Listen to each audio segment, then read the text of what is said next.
Today we are going to learn components of a map. There are certain components in every map that help us to understand the map and read it easily. They are scale, direction and symbols. Components of maps, ये जो होते हैं ये maps में बहुत important factor होते हैं. Because of the components we can read the map very easily. Means we get the correct meaning of the map. So what's that components? That components mean the scale, direction and the symbols. In this picture you are looking, these are the components of the map, means these are the directions. Through the direction we can understand the map, means which place is in which direction. So for that purpose direction components is very important.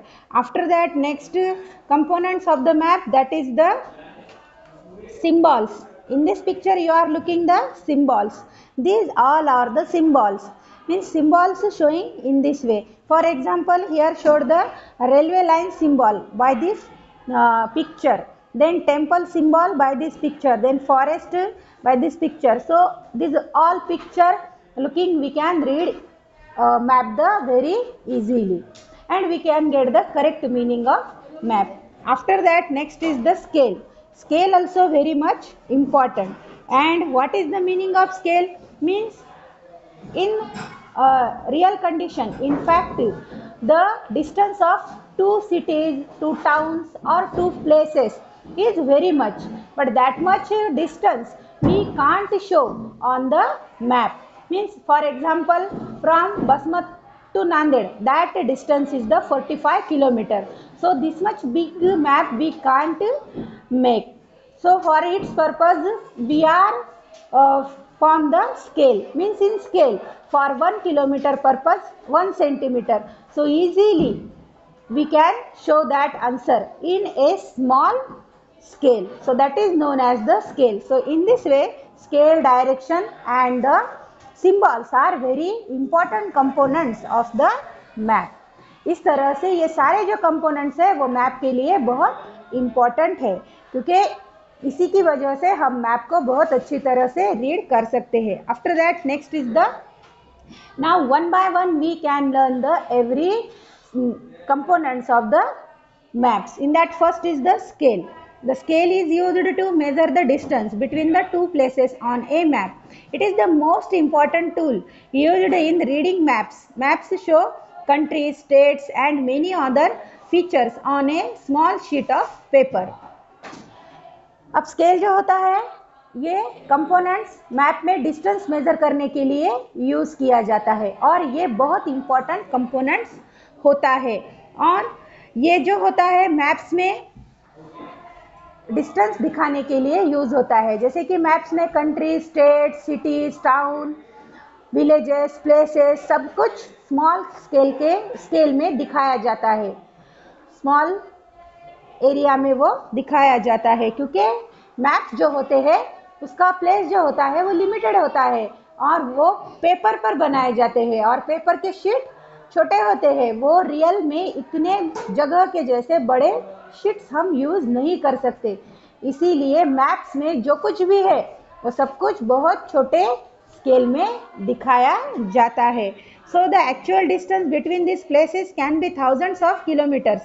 We can show such a huge distance on a map by respecting a large distance by a corresponding by small distance. अब actual में real में दो places के between का जो distance है वो बहुत बड़ा होता है. For example that is thousands in kilometres, means thousands kilometres इतना वो होता है. तो इतना बड़ा डिस्टेंस हम मैप पर कैसे दिखाएं? एक प्रॉब्लम आता है, क्योंकि प्लेसेस जो है वही बहुत छोटे सिंबल में दिखाए जाते हैं. तो इतना बड़ा जो डिस्टेंस होता है वो बहुत छोटे स्केल में दिखाया जाता है. Means corresponding to that thousands of kilometers distance showing in the map in a very small scale. Means large distance showing in the map in small scale.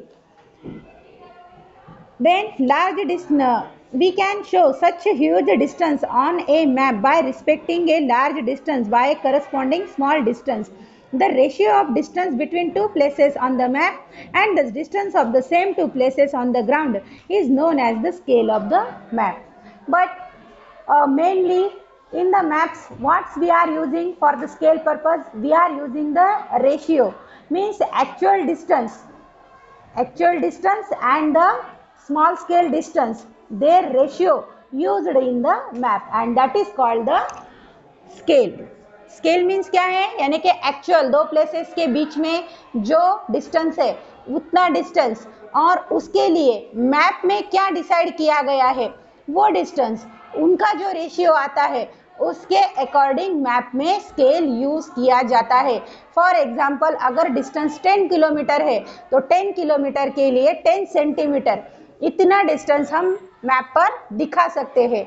But उस 10 किलोमीटर और 10 सेंटीमीटर का ratio जो आता है, उसका जो answer आता है, उस रेशियो के अकॉर्डिंग मैप में स्केल यूज किया जाता है. Understood it is.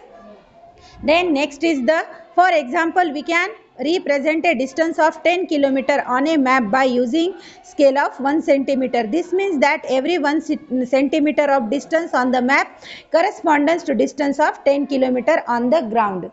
Then different types of maps are shown using different scales. There are many types of the maps, so in that scale is using different way. अब 3 types के map है और उसमें अलग अलग टाइप का scale use किया जाता है. Small scale maps are called so as they have small scales. They are used to show large areas like countries और continents with fewer details. For example, in small scale map 1 centimetre में represent 50 kilometre. This scale can be used to show countries which are very far off from one another in the same map. अब बहुत से types के map होते हैं, उसमें से small scale के मैप मीन्स क्या होते हैं, और ऐसे मैप्स में बहुत बड़े डिस्टेंस के लिए बहुत छोटा डिस्टेंस लिया जाता है. फॉर एग्जांपल, 50 किलोमीटर के लिए 1 सेंटीमीटर या 0.5 सेंटीमीटर इतना डिस्टेंस लिया जाता है, या इतना स्केल उसके लिए लिया जाता है. जैसे कि कंट्रीज या फिर कॉन्टिनेंट्स के जो मैप होते हैं, वो मैप जो होते हैं वो स्मॉल स्केल के मैप्स होते हैं, क्योंकि कंट्रीज में छोटे छोटे पार्ट्स दिखाना या कुछ इंफॉर्मेशन देना, या फिर कॉन्टिनेंट्स के जो कंट्रीज है वो दिखाना और उसकी थोड़ी सी इंफॉर्मेशन देना, इसके लिए ऐसे स्मॉल स्केल के मैप्स यूज़ किए जाते हैं. और ये जो मैप्स होते हैं, ऐसे मैप्स क्यों यूज़ किए जाते हैं, क्योंकि इसमें बहुत बड़ा डिस्टेंस कवर कर दिया जाता है, यानी ऐसे प्लेसेस होते हैं जो एक दूसरे से बहुत दूरी पर एस्टेब्लिश हुए वाले होते हैं. Then the map given in the atlas. The wall maps used in classroom are small scale maps. Large scale maps use large scales. They are used to represent small distance between towns, cities and states with more details. For example, in a large scale map, a first centimeter may represent 5 kilometer. Large scale maps can give more information and details than small scale maps.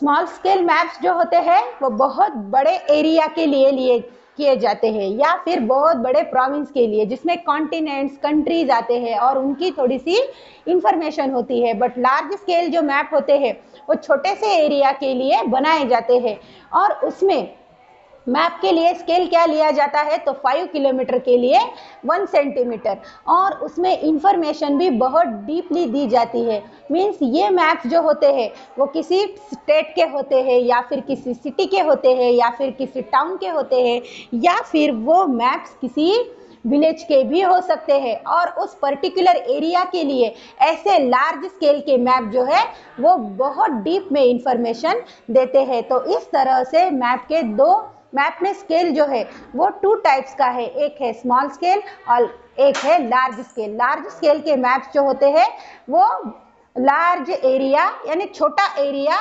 More information के साथ दिखाया जाता है या समझाया जाता है, और ऐसे मैप्स जो होते हैं वो बहुत यानी कि वो 2 सिटीज़ का या 2 टाउन्स का डिस्टेंस एक्सप्लेन करते हैं. बट मैप्स का जो बुक होता है, जो एटलास होते हैं, उसमें जो मैप्स होते हैं वो सारे स्मॉल स्केल के मैप्स ही होते हैं. और स्कूल में, क्लासरूम में जो मैप्स, जो वॉल हैंगिंग मैप्स होते हैं, उन्हें वो भी स्मॉल स्केल मैप्स होते हैं, क्योंकि वो वर्ल्ड के या फिर वो कंट्रीज के मैप होते हैं। बट अगर क्लासरूम में हम हमारे ही टाउन का या सिटीज का मैप जब पढ़ते हैं या रीड करते हैं तो वो मैप लार्ज स्केल के मैप होते हैं। So in this way here scale is completed.